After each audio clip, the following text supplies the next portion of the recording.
Hello, and welcome to this special Christmas episode of Anime Audio Commentary. Today I'll be commenting on episode 13 of Ore Monogatari. If you'd like to watch along, then start watching now.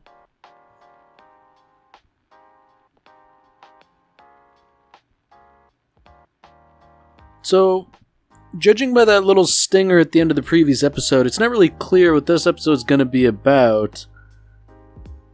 But it seems as though they're sort of, inviting Makoto to tag along to their date to the movie theater. Oh, I think I know what's going on here. If he's getting paid, then, suddenly Takeo feels in an extra generous mood. Can't say I blame the guy, but I'm not sure if that's necessarily a good financial decision.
So it's kind of interesting that they decided to see what is presumably like a murder mystery. And I guess it's kind of unfortunate that he slept through it, I haven't been to a movie theater in quite a while, but I do remember the last time I was there, the darkness of the room made me kind of sleepy. I feel like I wouldn't fare all that well in terms of staying awake for the entire film these days. But Makoto definitely speaks to that most insidious of things where they adapt a book and then change a bunch of stuff about it.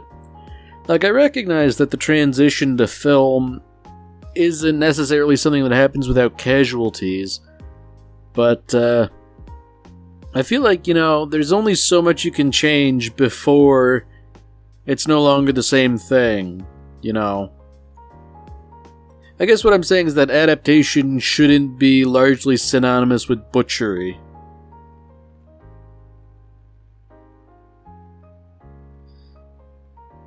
Yeah, there's definitely something afoot here. I'm wondering what exactly Takeo's game is. And I guess whatever it is... Oh, there we have it. I was going to say Yamato's in on it, because of course she is. I guess it's a, surprise birthday. Yeah, I'm not quite sure what they were expecting. It makes sense that he would be surprised and happy, I guess, but knowing what we know about Makoto, he doesn't really seem to react to much of anything. Yeah, something tells me that he wasn't... Well, I take that back. I was going to say I wouldn't think he'd be remarkably surprised, but, I guess he was surprised. He just doesn't, he doesn't care all that much, I suppose. Maybe this is a problem with me. I can't quite read the guy. And I suppose this is partially due to him being an animated character, but, I feel like there are depths here of which we are not really aware, You know, there's gotta be more going on below the surface. Because I'm sort of struggling to reconcile that somebody would be so stony-faced and just generally sort of non-reactive all the time. I mean, if nothing else, you know, they did a good job getting him a gift and all that, so... I mean, I don't know. That's pretty darn good for a birthday.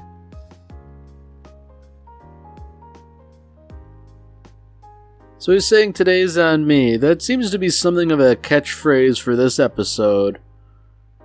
And, it's interesting that they've actually gone to his place of employment.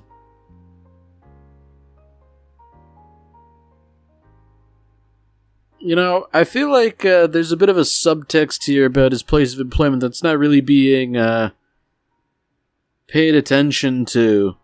You know, I'm not entirely sure that Takeo knows exactly what the deal is. And for that matter, I don't think either of his friends really know either. You know, I was kind of under the impression that this was a bit of a temporary arrangement, but seeing as how he's still working here, you know, now that it's September and all that, then, okay, so I guess it's being explained now. You know, he was explicitly asked by management.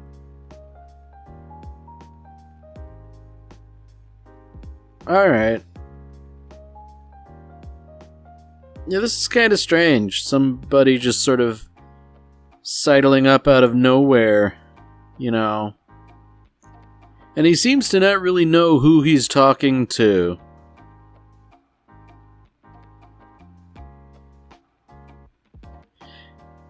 Yeah, you know, I'm wondering what precisely this guy's game is here, because there seems to be some sort of mistaken identity going on. I mean, he doesn't necessarily seem malicious, but, you know, that's kind of interesting, actually. Why would a high school student... Well, actually, I take that back. Why would a college student be interested in these high school students?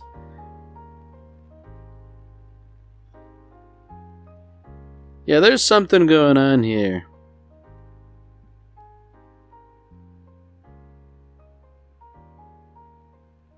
Yeah, you know what? I'm invested now. It's nice that Ai's here again. But I'm wondering, oh. Okay, so it's something of, an unwitting love triangle. You know, Ai likes Takeo, and this guy, whose name I didn't catch, likes Ai, and I guess, you know, there's no easy resolution here.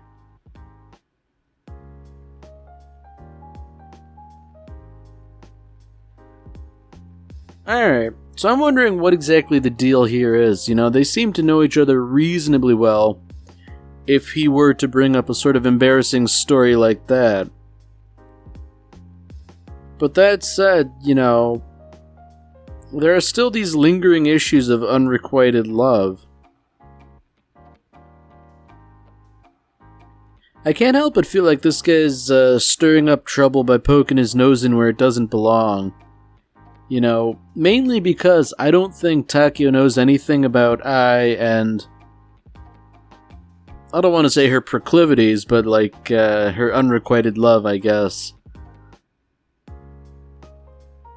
I mean, if Ai herself is saying that she's already gotten closure on this issue, if he were to sort of poke around, it would only serve to cause trouble. So I feel like, you know, maybe it would be best if he just cut it out. But by the same token, you know, he's invested in Ai, so a point of comparison wouldn't be that bad from his perspective.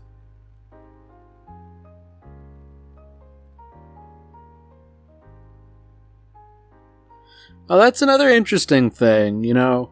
I gave Yamato a fair bit of advice, and I don't think Takeo was really aware of that. So I'm I'm hoping that Taki will just sort of like take this whole thing at face value. It's like, yeah, she's my friend's sister, my friend's helpful, so she'd be helpful too by some sort of transitive property.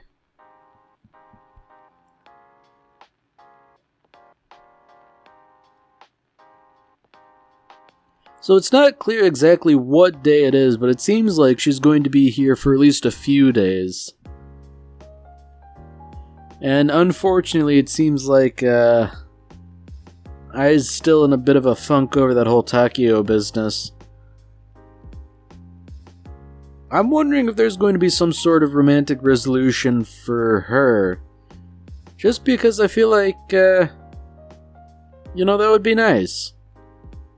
I feel like she deserves happiness, because she seems to be pretty altruistically motivated.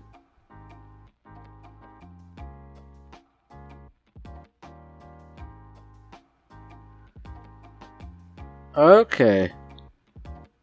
So, alright. So I was going to say, once again, Takeo offers to, pay for something. I feel like Yamato's just being polite. She recognizes that it costs a lot of money, and Takeo's been paying for a lot of things, so, it's one of those scenarios where she's being polite and is too polite to sort of really give exact reasoning. It could be, in all likelihood, something that's resolved just by saying, like, oh, no, that's too expensive, we can save up and go together some other time. I'm sure Takeo would be happy either way, either paying in full or in part, but, unfortunately, I think it's just one of those things where everybody's too polite to be completely honest.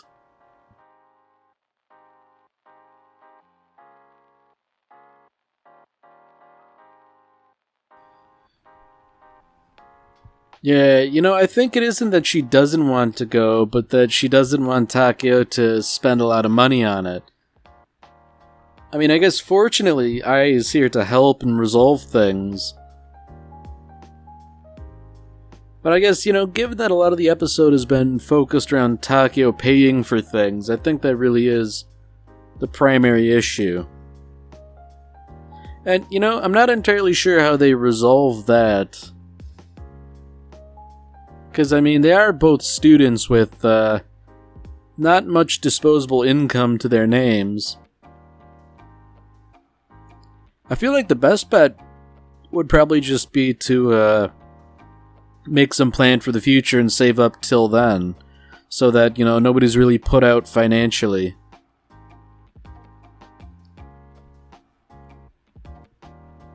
So I guess it's a nice change of pace, presumably that Ai is going to sort out their problems with everybody together. Before she'd been, maybe not like cloak and dagger about it, but kind of sneaky. And I guess this time she's being, rather straight to the point about things. It's not like she's, not also asking some leading questions, but,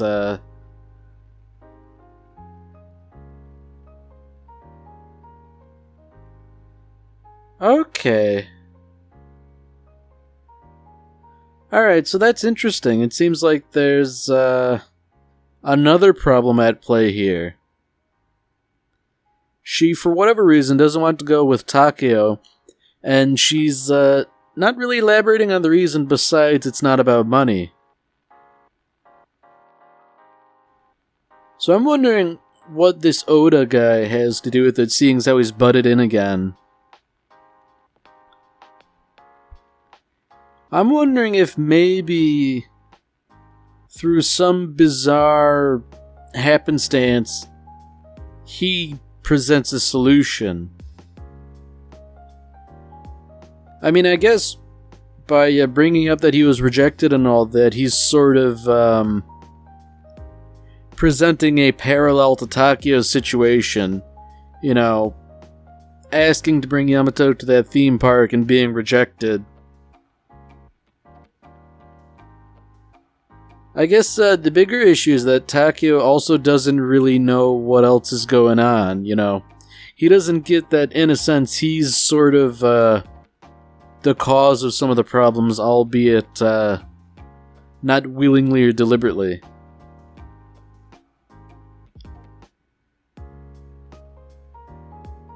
Oh.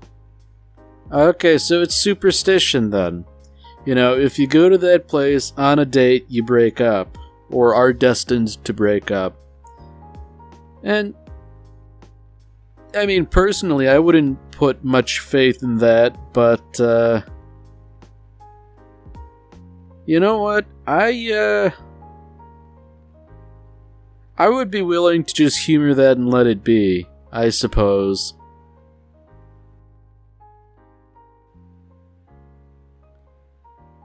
Alright, so, you know, obviously it's a jinx and it's not real or anything, but I feel like Oda is playing a little fast and loose here, you know?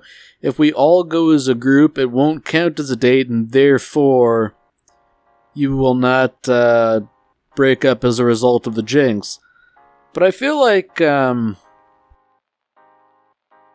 don't know, like it's like beating some evil force of bad luck on a technicality, you know? It doesn't feel like that's something that should happen. Like, I don't know, like, it just strikes me as sort of like getting to the pearly gates of heaven and trying to argue with St. Peter on a technicality. You know, even if you might be technically right, he still doesn't have to let you in. You know, it's one of those things like, you know, when you're messing with the laws of the universe or something like that. I don't know. I mean, I can't fault Oda for coming up with a solution that seemingly works, but I don't know. I don't think he's doing this for altruistic reasons. I think he's got an ulterior motive to set up what is effectively a double date. And,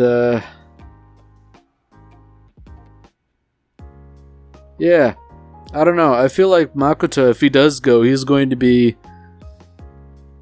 like some second order third wheel, you know, and frankly, that sounds like a pretty low circle of hell. It's not a situation I'd want to be in, for certain.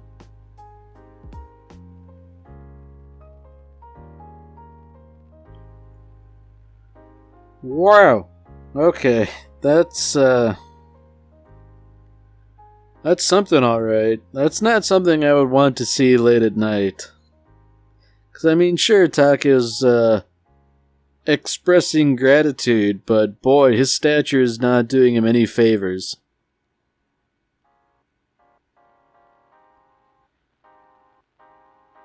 Okay, I know where this is going. So obviously Takeo offers hospitality to him, but Oda might let slip a little something about the ongoing love triangle. And I feel like, I don't want to insinuate that Takeo would ever be unfaithful or have second thoughts or anything like that, but I feel like he would have some sort of pause learning why exactly I was so cagey earlier. And I mean, I was pretty clear that she didn't want the secret out or anything, so I feel like Oda couldn't in good conscience spread that information, but I don't know. Yeah, I don't know where he's going with this.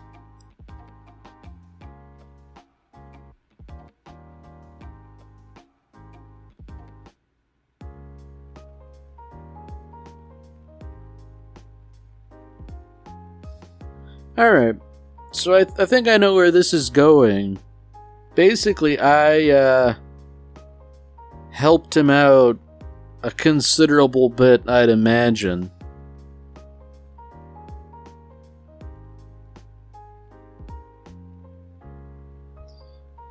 Alright, so it's interesting that it seems like weaseling out of things is his sort of first impulse.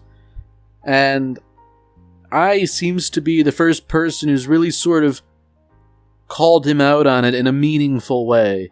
Because, if you try to weasel out of things and people tell you to stop weaseling, that's one thing. But, if it's somebody you're not strictly accountable to or trying to weasel out of something for, and they chew you out, that's, I feel like that has grounds to be a lot more meaningful.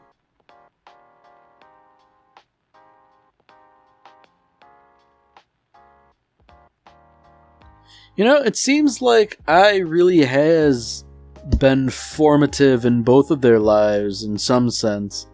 I mean, maybe more formative for Takeo, but a good influence on Oda.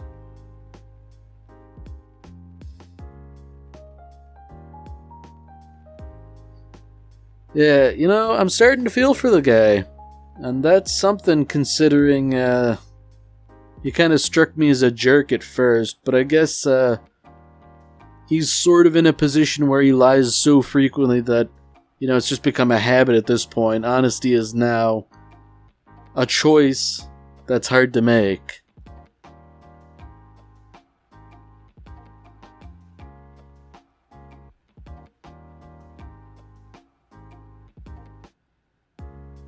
Yeah, so I guess it's a bit of an unwelcome surprise that he was here in the first place for Ai. But I guess it is nice that he didn't spill the beans.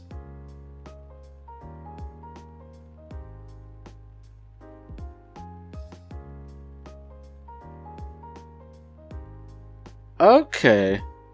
So he's doing some tricky stuff now, but I feel like this is only going to cause problems for everybody. I mean, he might be well-meaning in theory, but man, I've got a bad feeling about that.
Alright, well that's it for this episode.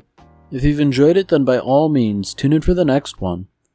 Merry Christmas, Space Cowboy.